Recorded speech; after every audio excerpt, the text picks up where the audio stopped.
Hello, ladies and gentlemen. Welcome to the Pop Spot. We pop about all the spots we love in professional wrestling. I am your host, Andre C. Joining me, as always, my co-host in the Mad One, as I'm going to call him today, the Mad One, C and AWS. How you doing, sir? I mean, I guess I'm a little the madness. Because Yeah. you're doing the EO. I thought you were doing this. Like you're crazy. So I'm saying he's mad. Okay, brother, I've been doing this since our first show. What the fuck do you mean? My brain just to all that are watching, I am running on very little sleep. So I thought he was doing this, not this. Yeah, no, but he's the mad one. Yeah, I'm doing all right. It's been a weird weekend, but you know, things have, in terms of the wrestling side of me, things have been pretty good, and it was nice to help out during the two shows that we're going to be talking about today. It was a lot of fun, but yeah, we're talking about LPW's big 50th anniversary. It's the golden anniversary of LPW. Or the 50th show. Yeah. Or as I wrote in the description, get your Hawaiian shirts out because it's LPW 50. Yep. Yeah. Oh, I can't remember the theme now. Oh, I was literally thinking I need to know the theme. I can't remember how it goes now. I had it in my head and it's completely blanked. Yeah, no, that's fair. Well, to give you a bit of time to think about that, I do have a pop review. I want to give a quick little shout out to my dad for getting me this new Dr. Pepper Blackberry Zero Sugar. The fact that it's zero sugar is huge for me. Now, I'm a huge Dr. Pepper guy. I don't drink it often, but I love using it for cooking barbecue. It's just one of my favorite things. Like one of my favorite recipes is just a Dr. Pepper St. Louis rib. So let's see how this goes.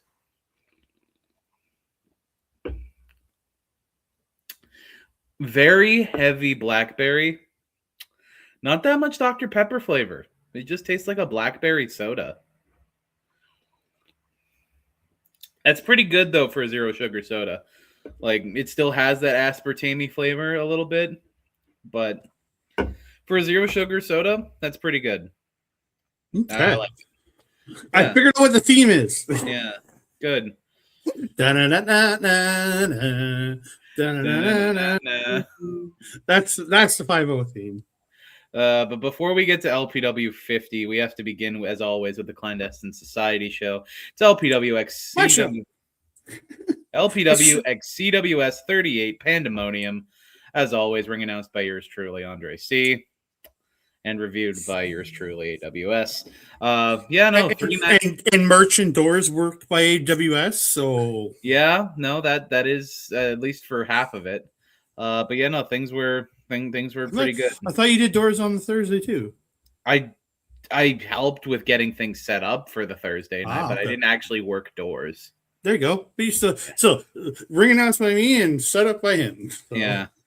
My main chunk of work was the Friday, but we'll begin with LPWxCWS 38, and we're going to begin with match number 1. It's a LPW Tag Team Championship Contenders match, also a submission match. So it's very much its theme is contendership tonight. There's all 3 matches involve getting title shots. So this first match is the Mad Lads, Nate Nixon and William Taylor, taking on the team of Brute La La, as I wrote in my notes, the team of Nick Shostastic and Jack O'Connor. Brute La La. I like Brute La La. The runaway model in Brute La La. The runaway model in the Brute. So Brute La La. The highlight of this match was the entrance on Brute La La. So Nick's music hits. Jack O'Connor comes out with the model shirt on, and he's like, "Wait a minute, when did I get this on?"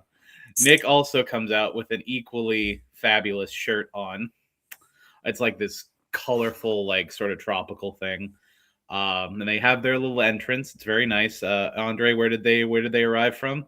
So flying in from the runways of London, England.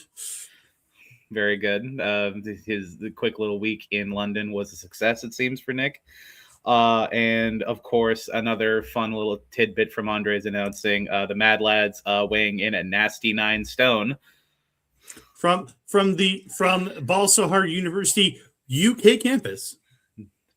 I'm glad that they're expanding into other countries. Bald So Hard University. It's a fun university to go to. This match starts off with. I'd say I'm just waiting for the Indonesian campus. I want to see what the Indonesian campus looks like. We're gonna have to see what that's about. Yeah. So this match starts off with Nick wearing a London shirt, and the Mad Lads, especially Nate, are very pissed off about him wearing that shirt. He's like, "You're not English. Take that off." Blah blah blah. They get his other shirt, and they start choking Nick with the more colorful shirt. We get a moment where Nate goes for the spit chop, or the chop tua, as I call it. He misses by a mile, and then just the face on referee Judge Ben Omen, he's just grimacing. He's like, why the hell do you keep doing this? Very funny. Later on, we get Will coming in, and we get the return of the catch as catch can, jostling for position style that we had in that amazing British rules match from a couple months back. The chain wrestling, catch as catch can style. Trying to get, I believe Jack is working on trying to get a heel hook for half of this.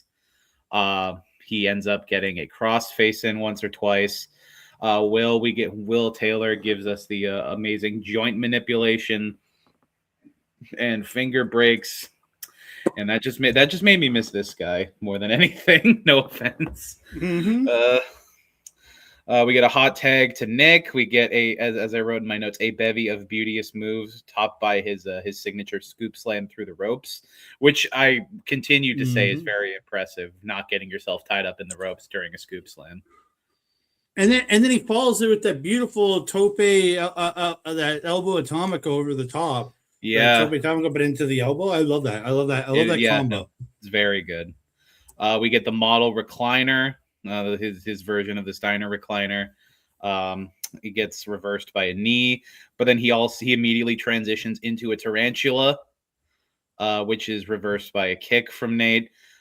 We get the finish. Oh, yeah, no, sorry. We get the finish where Jack and Nick lock in 2 ankle locks. But in order to try and escape it, the Mad Lads crawl towards each other in the middle of the ring. And we get the Predator handshake. Very, very fun. They eventually break out of those ankle locks. And then we get the classic Mad Lads the Mad Lads Will Taylor jumping knee into an F10 by Nate Nixon. Normally it's an Ushigoroshi, but we'll take the F10. We get a super. I actually like this new modified F10 version. I like it better with the F10 personally. I love a good Ushigoroshi, but the F10 is good. We follow that into a super buck nasty, and then we get, because it's a submission match, they have to win by submission, a really awesome Brock lock mixed with the guillotine choke. To get Jack O'Connor to tap out. Just keep this as a finisher, boys. Genuinely, I love that, because you get the throttling of the one leg because of the hyperextension on the one leg combined with the guillotine choke. I think it just looks really awesome, and I think you could just keep this as a tag finish. Mm-hmm. I like it. It was a very good opener. Very happy with how it went. Any thoughts? I really enjoyed this. Again, I came out a couple minutes into it in the back, but I thought really strong match from these two. Just absolutely from these 4, absolutely tremendous. I'm always a big fan of Jack O'Connor. I've been a big fan of him for a long time. The Mad Lads have just been consistently good in everything they do, and Nick Jack has really grown on me these last while. Don't get me wrong, I was happy to see him get knocked out in less than a minute last month. But here, I really did enjoy how Jack and Nick worked together. I thought for a first-time team, it was really cool to see them, how they work together. Yeah, I hard agree on all of that was said. We move on to match number 2. It's an LPW Grand Championship Contenders match. It is the match featuring the LPW Grand Champion, T.Y. Jackson, taking on sort of pseudo-debuting here, the inevitable Sean Staley. He had a great showing in that Battle Royal last month, as did all of the graduate. Yeah, as you all. I love doing the Sean. I'm calling that the Sean Staley now. Just yeah, He had a good showing last month in the Battle Royal on the Clandestine show. I think so, yeah. I think he had the best react. He might have had the best reaction out of anybody in the entirety of the Battle Royal. He might have had more. He might have had the best reaction of anybody in that Battle Royal, and that's impressive considering the people he was in that ring with. Gigi Ray, Zoe, MRB, and Goose. Like just those four alone are just either heat magnets or just beloved. And he had more, and a bunch of those people showed up to that show too, to this show. To support him. Yeah, that was very cool. This match was a blistering pace. It was very quick. Very quick pace. I didn't take a lot of notes because it was so quick, but let it be known that it was very fast paced. We get Staley opening with a phenomenal sequence. It's like the standard, dueling falls, dueling moves, and then everyone gets up to a standing ovation. Absolutely deserves it. But the note I have here is that Staley has TY on the back foot early. Sean Staley, his second match ever, and he's got TY on the back foot. That's pretty impressive. Considering TY has wrestled and beaten some of the biggest luminaries in this company. We get a beautiful TY moonsault. It's like a springboard Brett's rope moonsault from TY here for 2. Very great trajectory on it. TY classic kick combo into the sling blade for 2. But then we very quickly, sharpishly get the finish where TY comes back, hits his super kick, hits his house call kick into the swanton. 1, 2, 3, and TY picks up the win, defeating Sean Staley. But it was a great match. It was very blistering pace. I do appreciate that they wanted to show the agility of one TY Jackson and show the agility of Sean Staley in his second match ever. Very well done, both of you. Very happy with how it went. I thought again absolutely spectacular. Staley. Man, my words are. I want to say Sean, but I also want to say Staley, and I said Shaley. Shaley. Yeah. Staley, I thought really showed up in this. He had a tremendous showing here, and put the champ on the back foot for a couple minutes, but then the champ readjusted and got back in control, really showing the level that the champ is at, right? Like TY showing that if something happens, he can regroup and get back on that offensive, and that finish was great. And he almost overshot that swanton. Like he just hit him with that swanton. Like he got way too much air on that swanton. He just almost too much and almost missed him almost. But he got just enough. He got just enough. But again, a really fun match here to showcase an up and comer, like a brand new guy. But again, when I saw this match announced, I was like, I don't know if he's going to be able to do it because he's just showing up. But you never know; the biggest surprises come, right? But we'll talk more about number one contenderships soon because there's lots more to talk about number one contenderships. There's a ton. Speaking of contenderships, we move on to the main event of the Thursday night show. Pandemonium Rules Trios match. If anyone on the Clandestine Society side is pinned, they lose either their championship or their championship opportunity. So MRB's grand title opportunity the following night, Crow's scramble title, and Terran's championship of salvation are all on the line as they take on the trio of Team Never Dead. The returning from injury Marz The Specialist. He is back but the question mark is who attacked him. We have Jaxx Wylder, the Rebel Yell, the absolute psychotic and brutal guy that we all know and love. And the debuting Chrissy Carrion, her first match ever. God, I'm excited. She had a fan club in that crowd too, man. I was a part of it.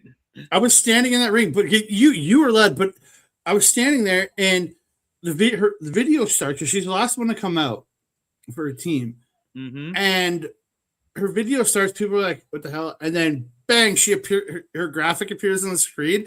Behind me, I just hear this like high-pitched like squeal for her, and I'm like, whoa. Like I just did not expect that. But I was like, whoa, but this is great. But then the other side of the crowd was super pro TFA. So it was really fun, like on the floor. It was really kind of funny. And the crowd, I'll give it to this crowd. The crowd showed up for this show. Like, holy moly. It's normally like a lot smaller than the usual LPW fair. And it was still smaller, but it is the biggest clandestine crowd I've seen. Yeah, honestly, I think this might have been the biggest clandestine crowd since probably the documentary, maybe when they did the thing with Omar, the documentary that Omar filmed with them. It might have been the last time I saw a crowd that big or bigger at the show. Because a lot of people showed up to that show, but also to watch the documentary after. But yeah, so I'm not sure, but again, I was super. Like, it was great to see the crowd, and then the crowd reacted for this main event. Oh, they really were loud throughout this entire thing, including in the opening when Crow came out and put his hat on Ben's head, and the crowd started chanting "Rhinestone Ben," as you know, we need that. So funny part about that is I was going back through the curtain at a time. I'm like, why are they chanting Rhinestone Ben? I did not know you had the hat put on him because I was in the back. I was in the back when that was happening. Oh god. Okay, so there's a lot to talk about in this match. This is a really long main, but I'm only gonna bring up a few things. Just give us a couple highlights. Yeah, a few things. Chrissy gets in. We get her. She gets a really good roll up in, a really good hip toss. She gets to show off her fundamentals. She has good suplexes, good strikes. We have she gets moments with all three members of the society. She gets a springboard arm drag on MRB. She boots Steve in the face, and then she gets tossed around by TFA, tossed to the outside. And TFA and Chrissy have like a war on the outside here for a while. But the crowd are into it. The crowd are super into it. Let's see. We get Jaxx coming in, and MRB jumps off of the top rope to meet him, but he jumps straight into a roundhouse kick from Jaxx. So good. Knocked that man out of the sky. Note here, Jaxx is very, very pissed off. He's got a lot of vitriol in his offense, and at one point he is. I forget who he has a headlock on, but he has a headlock on someone, and they make it to the rope. And he doesn't break it until right before Ben is about to count 5. And he backs off and he's like, sorry, Ben. I'm just really frustrated. And I was like, I think that was on Crow. That might have been on Crow. But I was just like, you're really pissed off, huh? Could you have been the one that have attacked Marz? And it's just the thought went in my head. And it's just potential. I was like, oh, you might have done it. But we'll see. We have a whole other show to get to. We get a big double. Oh yeah, we get a big double, triple, quadruple suplex spot where two of them try and suplex. It's similar to a spot the next night where two of them try to suplex and then the third comes in and then everyone gets in and they eventually all suplex. I believe it's Never Dead Suplexing Society here. I think so. Yeah. Steven is up top, reverses a superplex from, I forget who it is. I think it's Marz. He reverses the super/spiderplex, and we get a big Tower of Doom spot, I believe. Terran comes in and power bombs whoever is superplexing Steven. Big Tower of Doom spot. TFA gets rocket launched by MRB, or she's up on the top rope and she's jumped off or pushed off by MRB onto the awaiting other people. Chrissy goes up top and crossbodies MRB, and she yells "Bulldog, bitches!" as she grabs MRB and gives him a massive bulldog. Very good looking, very good Jericho-esque bulldog, but only gets a 2 off of it. And then we get the finish where there is a bevy of pinfall attempts from everyone in the match. We get Chrissy gets small packaged. I don't. Oh, that's why it's from the CRA, because Terran small packages Chrissy for the 3. I wrote here small package from the CRA, and I was like, what the fuck does that mean? Oh, from the Canadian Revenue Agency. That makes a lot more sense. We need to. I feel like her small package needs to be called the small tax return. The small tax return. All right, so TFA gets the small tax return on Chrissy. 1, 2, 3. The Clandestine Society picks up the win. This was a very interesting match to watch. I felt like it could have gone several ways because, like, a lot of thoughts in my head were, Oh, maybe Jaxx gets the title off of Crow because they're both in the scramble match. That doesn't change anything. Oh, maybe Marz picks up the clandestine title off of TFA, so he could be, I believe that's either a 2 or 3 time on him, or because there's the angle of Marz getting his Q jumped by MRB because he was injured. Maybe he takes MRB's title shot. There was a lot of complexities in this match. It was a very fun one to watch, and I enjoyed it. Thoughts? Again, I thought great main event. Everybody seemed to work really well together. Some odd missteps in the match, but again, it's to be said. No match is ever going to be perfect. There's some odd missteps in the match, but again, we don't dwell on those things. And again, I really enjoyed this. I thought Chrissy came out. She had her first ever match. The nerves were there for her on the night, but I think despite that, she performed very well. And I'm looking forward to seeing more from her going forward, because again, I'm really liking the direction that the clandestine shows are taking and starting to filter more and more in of these young guys. We've seen Raven and we've seen Atlas Raven in the past. We've seen Staley, we've seen Chrissy now. So I'm hoping to see guys like Hunter and others that we did get to see at the last show, and maybe hopefully soon Jared Rogers. But again, I know there's some health issues. When I have spoken to him, there are still health issues involved with getting Jared Rogers. He's still dealing with a lot of stuff. He's hoping to be back sooner rather than later. But again, I just want to see more of these faces come out, and again, more of these new faces coming back or coming in to kind of give us some new blood, give us some new directions, right? Because I feel like that's what this clandestine show should be to help with is introducing us to new faces and giving us like potential for these new guys of possibly getting onto the main show. So this is, I think, what I want to see more of. I want to see more of these chances for these new wrestlers here. So. Yeah, the new blood is very much needed in some case, because you can only watch so much of MRB versus a member of the roster that's been there since the beginning. No offense to anyone on the roster, because they're all phenomenal. It's just the new blood is very helpful. Yeah, again, it just freshens everything up. We get a new face in a scramble match next month, and that'll change the dynamic of the scramble matchup. It's always something different that can always change some things up, and I'm always happy to see new talent, because I know you and me are big Atlas Raven fans. So the more we see these new people, the more people get behind them, more people get invested in them, and the bigger stars they can become for clandestine and for LPW. So yeah, absolutely.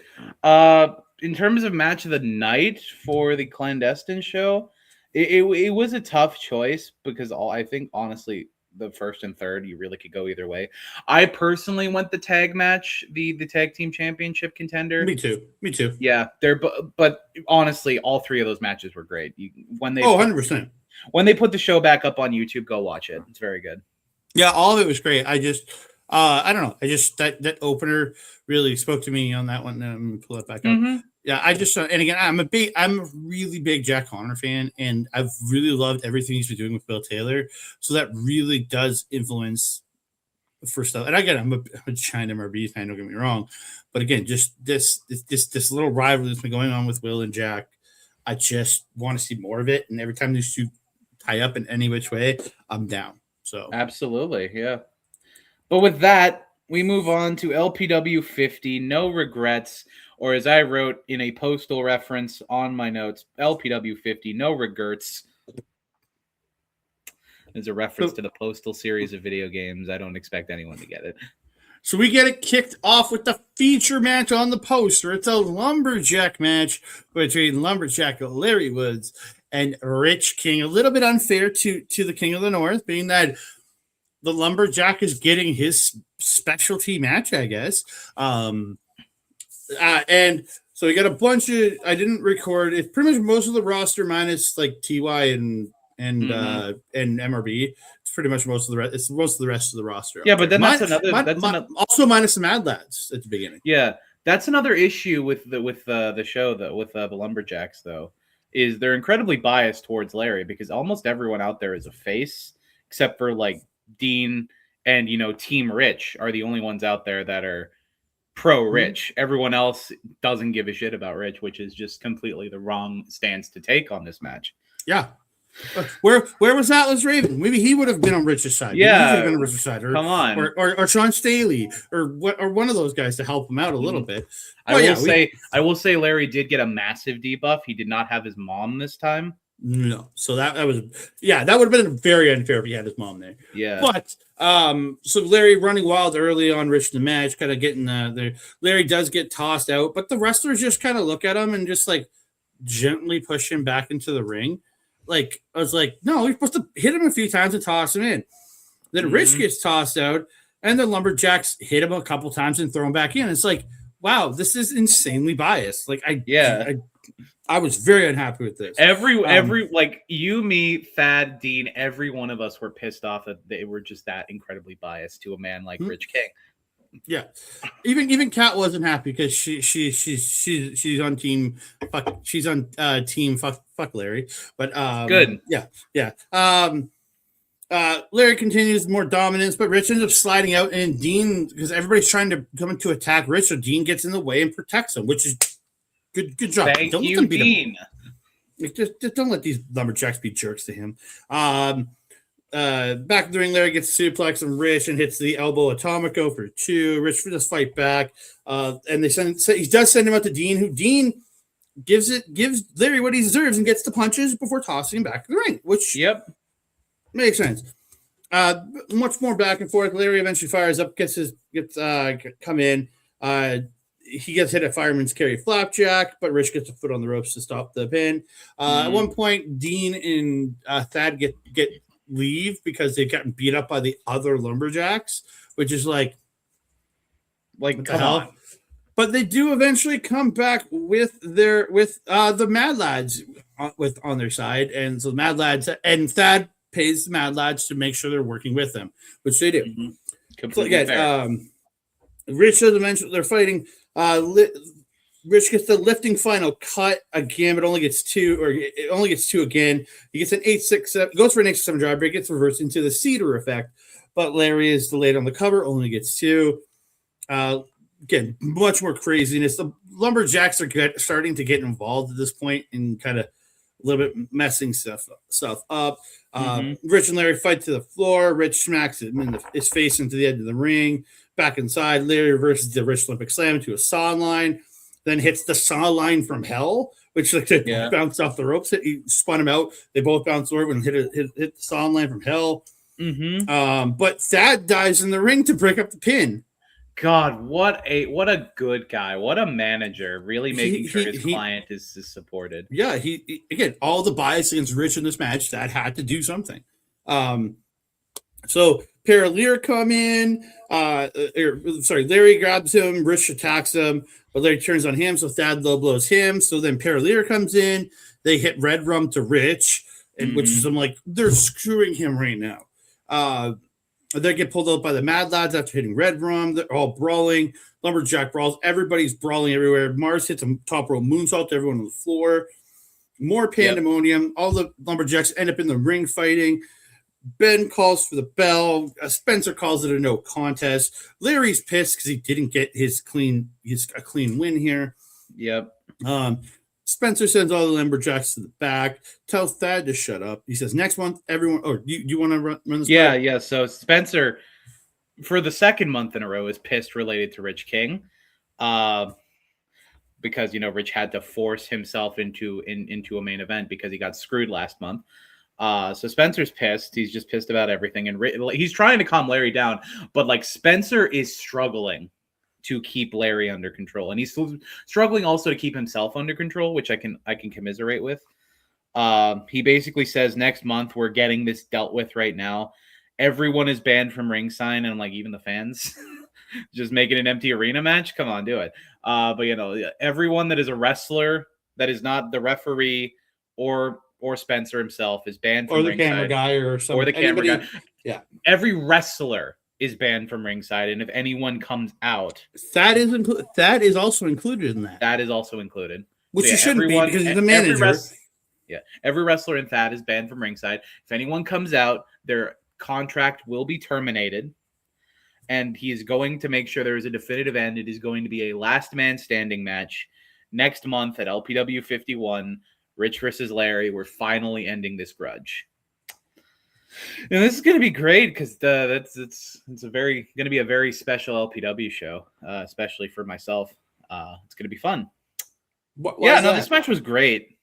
Why is it a special one for you?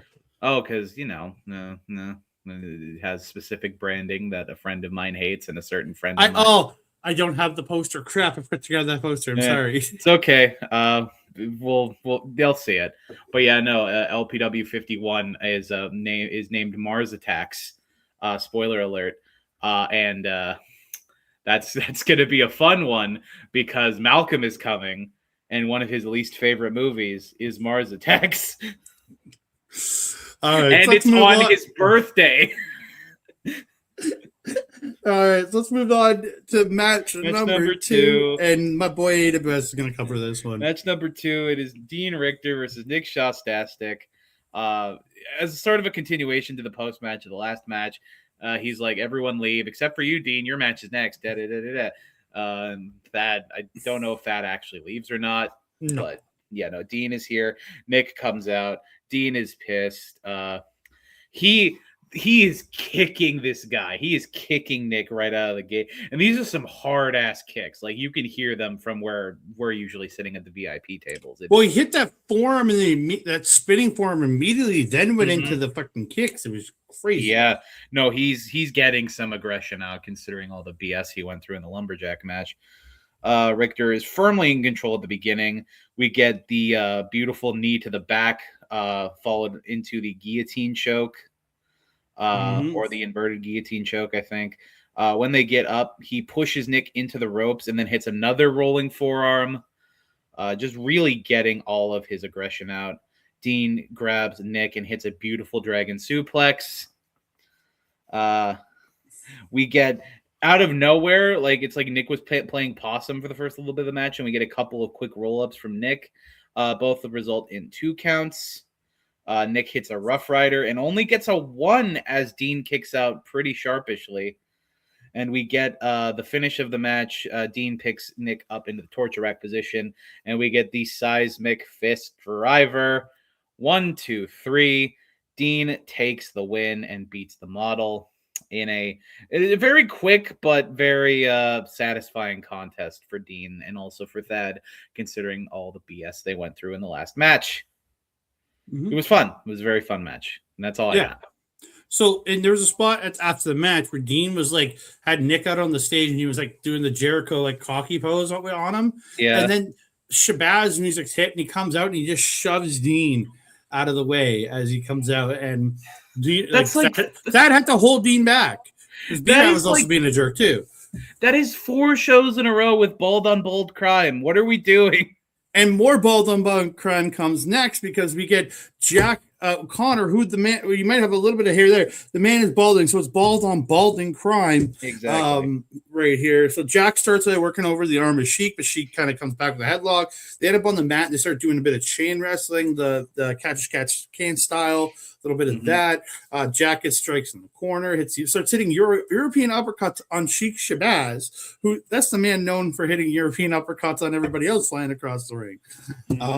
But Jack's hitting him, but eventually misses. Sheik hits a big boot, gets a nice snap suplex, gets a scoop slam and the leg drop for 2. He goes for the tope atomico, but Jack hits the knees up and he gets a crossface, but Sheik eventually fights to the rope. Jack tossing him around with gut-wrench suplexes and then immediately hits one that immediately floats over into the crossface, but Sheik turns it into a pin for 2. Sheik slams Jack but misses the elbow off the second rope. Jack gets on Sheik on his shoulders. He slips off and hits a backstabber, puts him in the camel clutch, and Jack eventually does submit to the camel clutch. And Sheik picks up the win here. He does. And then we get a bit of post-match where Dean comes out to attack both of the other bald or balding men. Just a lot of bald on balding crime. Yes, triple. After a bit of attacking Jack, Dean is eventually kicked out of the ring by Sheik. Sheik picks up the mic and he says that He's really getting sick with Dean because Dean's been basically imitating Sheik for his entire career. He calls Thad Urkel, which is great, and says next month Sheik is. Well, no. Before he said that Thad's always trying to slide into his DMs. Oh God, that's why I didn't write that line. That line is so creepy. Damn.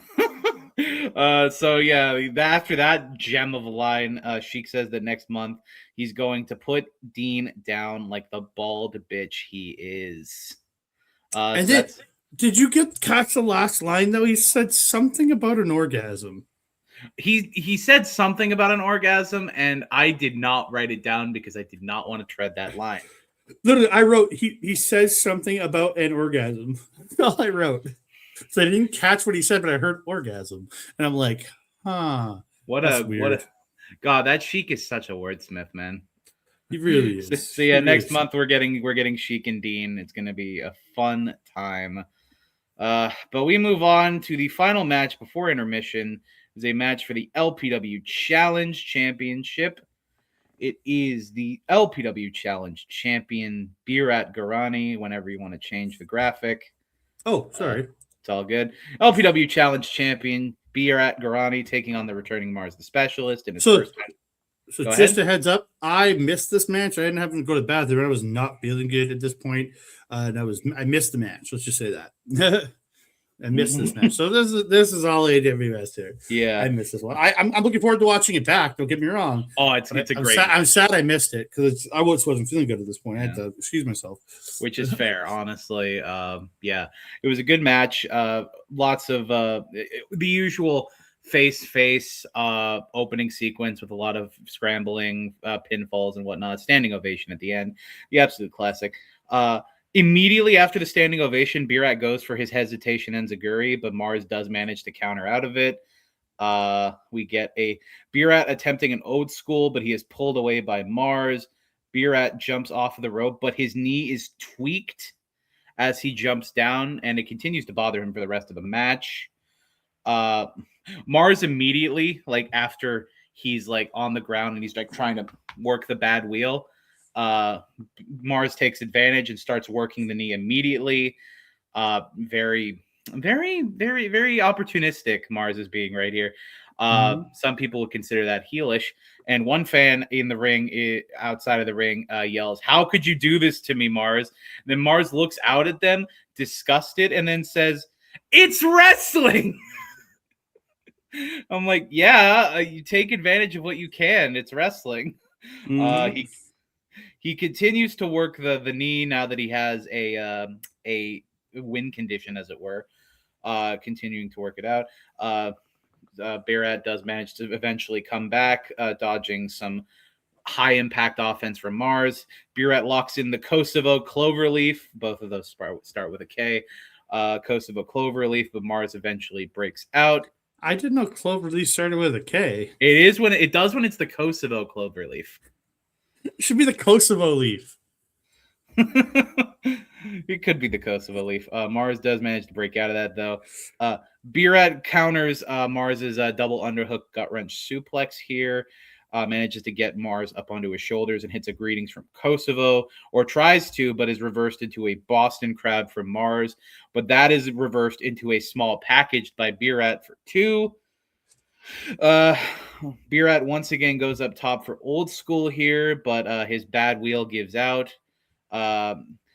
He falls out to the outside. Marz goes for a tope suicida, but Birat catches him. Very impressive. Hoists him up into a powerbomb position, power bombs him on the apron, and then throws him into a sea of empty chairs. Very brutal spot for Marz to take here. We get the finish of the match where they're back in the ring. Marz goes for a sunset flip, but it is caught in the rope. Birat manages to wriggle out of it and hits a hesitation enziguri. Thinks better of it, gets back up, rears back, gets ready, hits a second hesitation enziguri. 1, 2, 3. Birat retains the LPW Challenge Championship in a really hard-fought contest here. Very fun. We get a post-match. here. Marz is down in the corner, Raven style. Birat walks up to him with his belt, offers a handshake. Marz doesn't take it. He just sits there for a second. Birat shrugs, goes over to the opposing corner, gets up top, holds his belt. And as he's coming down from the corner, Marz grabs him, wheels him around, and then offers a handshake. And they shake hands. Marz lifts Birat's hand. Birat lifts Marz's hand. Everything's cool. And they leave. And we go to intermission. Marz is just a classy individual. That's all it is. He's just a classy individual. I saw people gasping and like being like, "Oh no!" as Marz went up, and it looked like he was going to attack Birat. But Marz was like, "No, you're right. I fucked up with the missing your handshake. Everything's cool. Handshake. I'll get you next time. Yada yada." Very fun match. A very, very fun match. I'm sad that Andre missed most of it. I cannot wait to see what your thoughts are when you get the replay eventually. Very happy with how it went. Yeah. And with that, we went to intermission, and we come back from intermission. We sold some shit. We helped sell some shirts, some merch, I did sell a third of Jax's t-shirt inventory. That was very cool. We sold some stickers and helping with merch again. A quick aside about my thoughts on learning things in the wrestling business. As someone I've now helped set up rings, I've timekeeped, I've done doors, I have done merch. I just love doing anything in regards to wrestling. It doesn't have to be LPW. It could be Top. It could be honestly any company that I'm regularly going to these days. I would be down to help with anyone with anything. So if anyone at any other company would like some assistance with things, please let me know. That being said, we come back from intermission and selling shirts to the LPW Scramble title match. It is the champion and newly faced Rhinestone Cowboy Stephen Crow defending his title against Nate Nixon, Will Taylor, Taryn from Accounting, and Jaxx Wylder. 4 out of 5 people in this match have belts. Jaxx is just looking a little bit he's the odd man out here. Yeah, everyone has belts and Jaxx just is holding up his pants. So main point from the entrances here, Spencer steals Andre's line from the previous night and says that the Mad Lads weigh a nasty 9 stone. I don't consider it stealing. I consider it they decided that's what they want to be. That's what they want to be weighed in as. And he does change it up. The UK can't. You gotta say the UK campus of Balsahar University is what he says. Yeah, I'm all good with it. I'm all good with it. It's not stealing. It's not stealing. It's homage. An homage, as it were, a melange of homage. Sorry, homage. A homage. If you trust Tracy Morgan, it's homage. Thank you, Tracy Morgan. Highly appreciate you. Freaking cop out. Yeah. The only other thing I have about the entrance is someone out front row on the floor has a sign that says TFA plays with Mega Blocks instead of Legos. A little bit mean. A little bit mean. Like Mega Blocks were fine. They're not Legos, obviously, but I had Mega Blocks. Like I had Legos too, but I had Mega Blocks. I had Mega Blocks too, but I had Mega Blocks when I was like 1, and once I was old enough for Lego, I was on Lego. Yeah, years late, like when I was like 3 or 4, I was on Lego. So I don't know. I find Mega Blocks are for like the really, really young and inexperienced children. Yeah. So we get an opening spot of TFA and Steven hitting a double big boot onto Will, who is draped against the ropes. And, ride or die is back. We get some ride or die chants. That was very cool. Bait. Why did I put bait? It's Nate. Oh, it's a typo. That's fun. Nate dumps Steven into the chairs. TFA baseball slides Nate into the chairs as well. A bit more fighting, and we get Nate hitting his classic Husper in the wind into Steven, Jaxx, and TFA. A bit more stuff, and we have Nate and Will hitting 2 shoulder up moves. Nate hits a DVD, and Will hits his classic Ushigoroshi. Very happy with that. What else? Yeah. They set up, I think they set up Steven into a Super Buck Nasty here. Will has him in the Super Buck Nasty position, and as Nate goes to grab his arms, Steven bitch slaps Nate. Very funny, and it was a loud slap too. Very good. And then he wheelbarrowed Will into him to spear him. Yeah, it was very cool. We have the Clandestine Society, the Ride or Die running roughshod over the Mad Lads. We get a Clandestine Meteora onto Nate. Will gets hit with, I wrote here, TFA's Financial Wizard, which is like sort of a Shining Wizard-esque kick here. I like it. I like the Financial Wizard. We'll go with that. And then Nate, I forget, I think Will gets picked up here, and the TFA sets him up in the gory special position, and we get, as I wrote here, the double triple gory bomb dog for 2. It's like putting Shield's double triple power bomb together with a gory special into a bulldog, so double triple gory bomb dog. We get Nate gets up, and we get some loud, brutal chops from Nate into I believe it's Steven here. And he says, "Nobody makes me bleed my own blood." Very good. And he was bleeding. He was, in fact, bleeding in a few positions. I'm skipping a bit forward here. Jaxx fires up. He attacks Nate, and Terran rolls up Jaxx as he's attacking Nate, and then Nate breaks it up. Jaxx gets a Luthez press onto Nate. Jaxx is set up into the nasty German position, but he is like one of the first people I have written down the note that he has blocked the nasty German. It happens so rarely. It's very cool when someone actually manages to block it. Last time I saw somebody block it was probably like 2025 or 2024 at RCW. Yeah. It was a long time ago. That might have been before we started the show. Oh yeah, it was when the previous show I was doing with Melball. Yeah. So, yeah, Jaxx blocks the nasty German. And then he gets up on the top rope and he hits the old Jimmy King special on Nate. He crowns him. It's the one Ready to Rumble reference I will always make. Steven hits a Meteor to Will. Nate tries to get in as Steven covers Will. But Jaxx holds Nate's leg and keeps him on the outside. Which, weird that you wouldn't try and win the match. But you go off, King. 1, 2, 3. Steven Crow retains his belt. The lads are pissed. So post-match, Jaxx and Will and Nate all keep fighting until Jaxx eventually gets the upper hand and starts walking away. He yells, "You want me gone? Do something about it." And then it just kind of ends there. Well, Nate calls him a stupid bitch at that point. Yeah, Nate does call him a stupid bitch. I didn't write that down. So my thoughts are we're probably going to be getting some sort of triple threat match or maybe some sort of tag match next month with Jaxx and the Mad Lads. I will say this has been one of the longest running rivalries in 2026 is Jaxx versus the Lads. Not that that's a bad thing. It's just, impressive that it's gone this long. This was a fun. Every scramble match I see is a pretty fun match, honestly.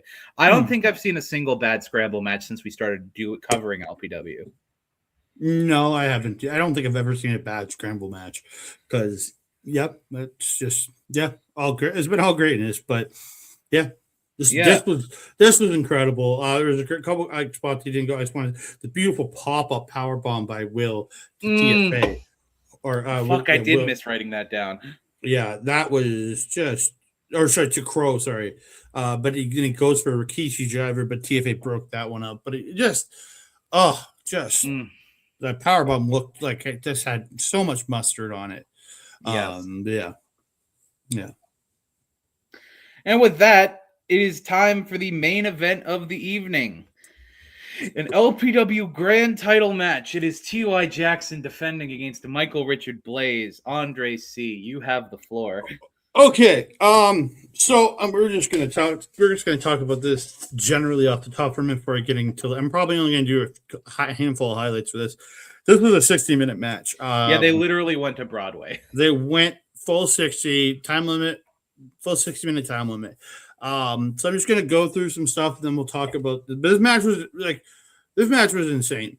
Like, they did everything in this match. There was that points in this match where I was just like, oh my God, I'm so tired. But then stuff would happen. It would bring me back into the match. Yep. So like, there's such an up and down and every which way. Roller coaster went in every direction. Went into space at points and went all over the place. Like great spot. Like there's a great spot. Ty.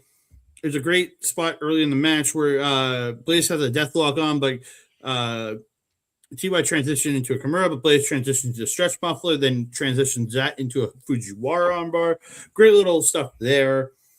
Yeah, a lot of athletic flipping around. Everybody's kind of flipping over each other's head. It's just getting crazy early on, but it just keeps going. There's I'm just trying to go over some of the stuff I want to go through. There's a lot of stuff. Yeah, they trade these crazy super kicks. T-Way hits a big dragon screw to Blaze because he hurt his knee on the outside, wrecking, just kind of damaging his knee throughout. Just hits a beautiful. It misses a swanton when Blaze rolls out the way, just crashed and burn on that.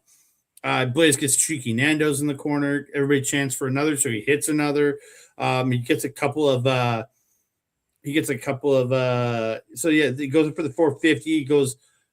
He misses that. Again, this is just going crazy. Then there's a spot where they're about to get disqualified, but then they beg Ben not to create a no DQ. So he makes it no DQ. And then TY hits a super kick into Blaze hitting a Pele kick. Just crazy. Final consecration gets reversed into a Styles Clash by TY for 2. Blaze gets two kneecap brainbusters in a row. They fight out on the floor, suplexing through chairs, they're backdropping each other on chairs. Just some crazy stuff here. It's hard to recap this because there's so much. It's so dense. Yeah. They battle on the stage at one point, and then they go flying off the stage, and Blaze put Marz or TY through a table on the outside at one point. Mm-hmm. It was crazy. Back in the ring, they do this spot where the Blaze goes for final consecration, but TY reverses into code red for 2. The disaster kick missed, and Blaze does hit final consecration, but TY kicks it at 2.9. Again, it just keeps going. Blaze gets TY up top, he goes up to the top. Tries to go for a super final consecration off the top, but TY fights it off as Spencer announces 59 minutes have elapsed. TY hits the Spanish fly off the tops. Blaze rolls into the ropes and to the floor, and this 60-minute time limit expires. Yeah. I'll admit, I was kind of pissed. Yeah, I was also a little, yeah. I don't want to give this man shit because it was good. It was really great. Good. But I would have preferred something around 40 minutes and have a victor personally. Mm-hmm. But again, that's just personal feeling. And again, it was getting very late. I think that's another point to it. But again, amazing match. And it wasn't even over at this point. There's one spot that you missed that I wanted to bring up. At one point, MRB is draped over the top rope on the stage, right before the stage combat section. And TY hits a top rope O-face onto him, ricocheting him off the top rope and onto the stage. That was very cool. That was pretty freaking cool. But yeah, no, it wasn't even over at this point. And I do have some. I think I have the post match pretty much perfectly covered, but I did go away to use the bathroom at one point. So do you want me to do the start of it? Yeah, do the start up until the bit with the guy coming in. Okay, so time limit draw is the result. Still your champion, T.Y. Jackson. So Blaze gets the mic, says he still didn't beat him. He said, a famous guy once said, to be the man, you got to beat the man. And until you beat me, you aren't the man. Let's go for 5 more minutes. Yay. And this is where Ben rings the bell for this 5 minutes to start. Mm-hmm. And then some music hits, and I'll let this man take over. Yeah, a little bit of I Can't Be Killed hits, and Marz The Specialist comes out. And again, I may have missed the beginning of his promo, but I imagine it was something along the lines of, you jumped the queue on me, MRB. I want my title shot. I deserve a title shot. I've been out on injury for a couple months, and I want my shot at TY's Grand Championship. So give it to me. This is when I come back in right at the end of Marz's promo. Spencer is like, okay, you know what? That's a great idea, Marz. I really appreciate the idea. So LPW 51 will be main evented with T.Y. Jackson versus Marz The Specialist. Hence why the show is called Marz Attacks. So T.Y. and Marz will be the main event of next month's show.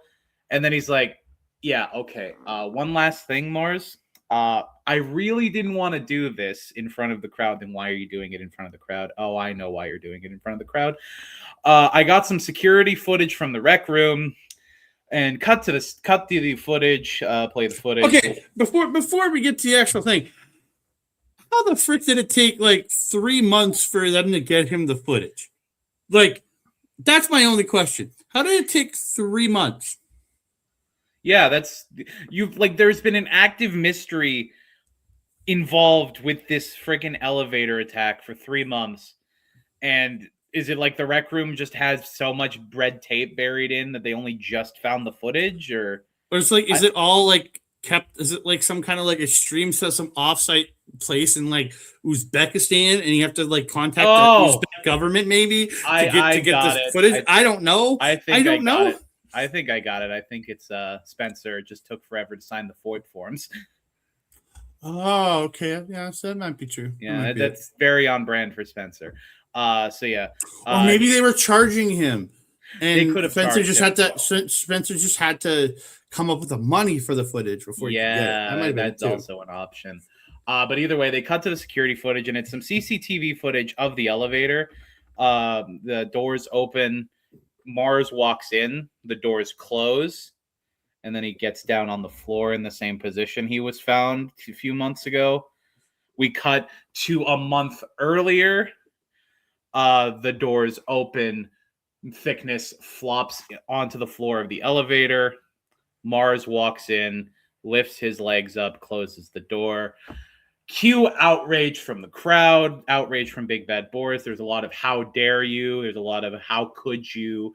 In the crowd, you hear it in the footage, in the clip that they showed on their socials. Marz, he doesn't even look like sad or anything. He's just like, well, fuck, you got me. And then he lifts his hands up. TY comes over to try and talk to him. Bam! Kick in the balls. Kick in the absolute balls. Immediately grab him. Package pile driver. It has returned. It has returned. You were saying that the last time he used this was back when he was in 7. Last time I remember him using it, yes, he was with 7. So yeah. So it's been a while. He drops the package pile driver. It's been a while. Yeah, been a while. He doesn't even grab the mic. He just yells as loud as he can at TY. Yeah, it was me. It's always been me. It's going to be me. That title is mine. I will not be denied any longer. And then his music hits. And a lot of people leave the show in a huff at this point. It's just, yeah, no, that it was a fucking dramatic reveal. Yeah. I guess the first thing that I must say is I apologize to the Mad Lads. I was one of the people that was very much, okay, the Mad Lads did it when it was revealed that Thickness had been hurt. They didn't deserve that level of slander, so my apologies to the Mad Lads. I'm going to say this. I don't apologize to Goose, because I thought it was Goose, but I don't apologize for my suspicions, because Goose is suspicious. Goose is just straight up suspicious. He's suspicious by his absence this month. So yeah, it's not like he was wrestling elsewhere. Gooses are just untrustworthy to begin with. So yeah, so my apologies to the Mad Lads. I guess my non-apology to Goose. So that's fair. Yeah, no, it's next month is going to be a very different main event. It's not a lifting each other up, prove you could beat me contest like it was this month. It's going to be, I killed my best friend. What are you going to do about it? Mm-hmm. It was a great way to end the show. It gives me the same vibe as how they ended LPW 46 with that big throwing MRB through the back curtain and all that beating up situation. Mm-hmm. Yeah, I don't have any other words to say other than it was a great way to end the show. I can't wait for next month. Yeah, it gets me super excited because TY versus Marz is going to be absolutely tremendous. We already have our tickets for next month's show, so yeah, I'm super excited for it. I cannot wait. I'm stoked as heck. But yeah, that's it for this show. I think we're just gonna give our match to the Knights, and that's I'm gonna say like TY and MRB was a great match, but it would have been match of the night if it was like 10-20 minutes shorter for me. And it wasn't really much of a contest for me. Like, everything is always great, but my match of the night was always going to be the Lumberjack match. From the moment it was over, I was like, okay, this is the most fun I have had this weekend. So that is very obviously. The only thing that could have made it better is if Rich won. That's pretty much it. I imagine you're similar thought pattern. No, this is it. Oh, wow. No, I'm going to the main event. I'm going to go to the main event. Fair enough. God, you had me for a second. But although I did love that, I love Dean's just utter dominance of Nick Drastic. Yeah. I very much enjoyed that. I'll tell you that right now. But again, I have feelings that I wish this match was shorter. There was so much greatness that happened here that I got to give my match of the night, because again, it was absolutely incredible. And like, as I thought back on it, I was like, there's so much greatness that happened in this match. I got to give it to it. Mm-hmm. Absolutely incredible. Would I prefer take 15, 20 minutes off? Yeah, sure. Because we got out of there 15, 20 minutes earlier than we did. Yeah. But again, absolutely incredible match. These guys getting the downs and then the highs. And then it was just such a roller coaster of emotions in this match. So I'm going to give it to this one. Yeah, no, great. Yeah, no, 100% valid. It was a great match. But that's it for this show. That was a phenomenal hour. So before we get out of here, we're going to find out where you can find us. Where can they find you, sir? Absolutely. You can find me on the Blue Sky at awscomedy.bluesky.social. You can find me on the Instagrams at awscomedyeg.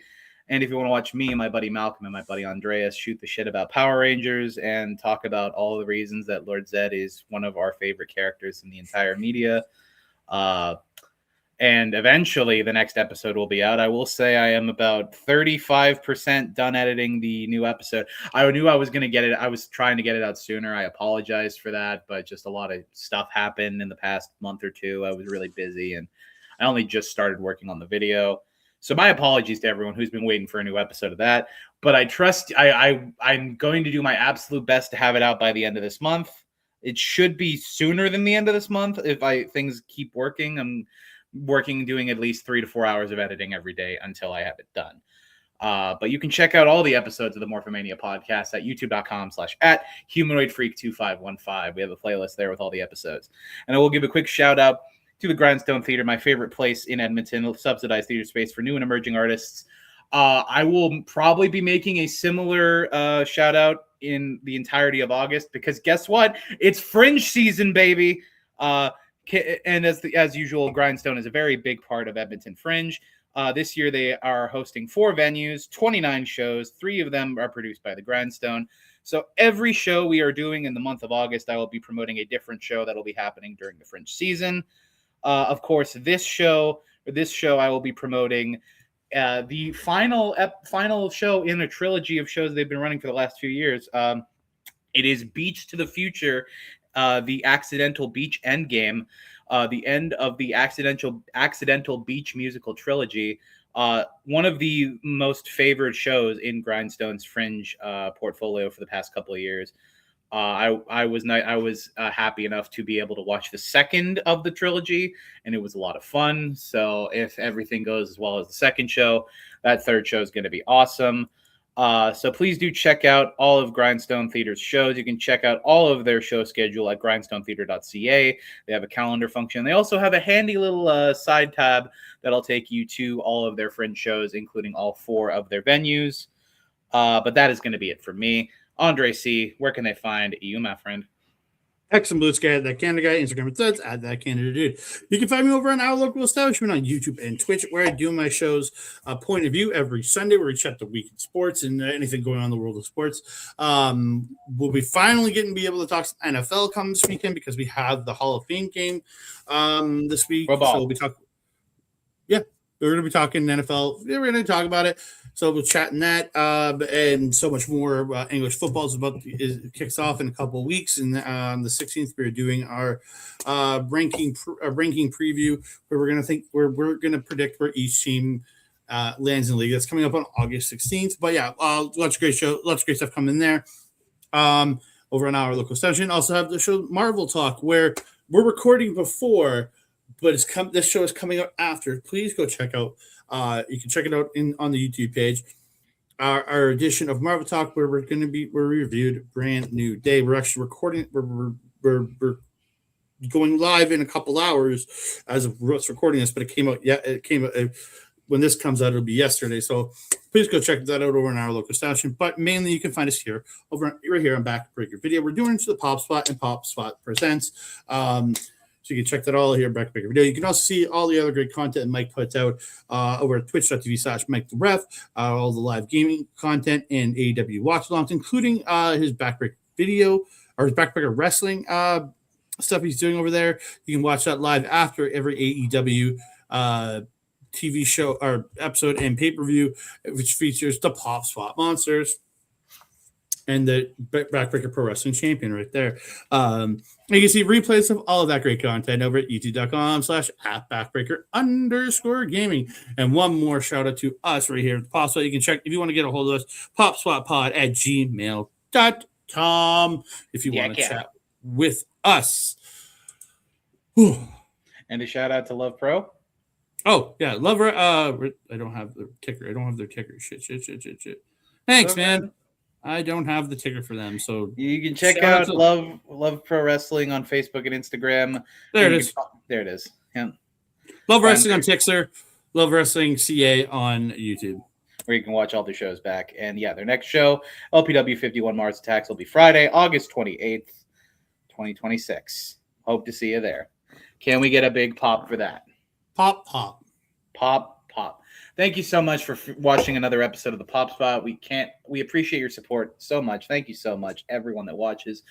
You can make sure to like the video, comment, subscribe to Backbreaker Video, check out all the fun stuff, check the gaming content out, check everything out because you know we deserve it. And until next time, stay poppin'. Bye-bye.